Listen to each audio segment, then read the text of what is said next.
आफ्रिकानि सासे रादाब बुथुमगिरिखौ गावथारदों। दावहानि खौरां बुथुमनो थांनाय निउयर्क टाइम्सनि सासे रादाबगिरिया दावहानि गुलिजों जिउ गोमादों। दिनैनिफ्राय जागोन आसामनि रां बावजा जथुम। सनिया गान्धीयानो कंग्रेसनि आफादगिरि महरै थागोन। मैया दिल्लीयाव जानाय कंग्रेस वार्किं कमिटिनि जथुमाव बेखौ थांखि लादों। रासियाया इउक्रेननि आर्मि बेसआव एयार स्ट्राइक खालामदों। सा 35 सुबुंनि जिउ खहा जादों।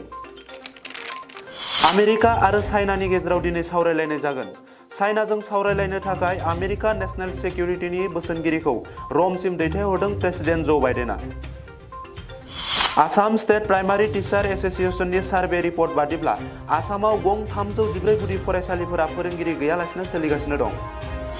गुबुन गुबुन राभा माहारियारि आफादा राभा माहारिखौ बैसागुनि सिगां संबिजिरनि 6 सिड्युलाव सोफानो दाबि दैखांदों।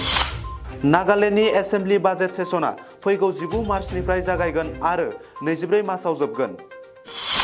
दि मेघालया एन्टारप्राइज आर्किटेक्चार प्रजेक्टआ UN एवार्डनि थाखाय सायख'जादों। धेमाजिनिफ्राय मेघालयसिम लांबाय थानाय 35 ता मोसौजों लोगोसे गंसे कन्टेनारखौ गुवाहाटीनि सनापुराव पुलिसफोरा जब्द खालामदों। गाबोननिफ्राय SSLC आनजादा जागायसिगोन।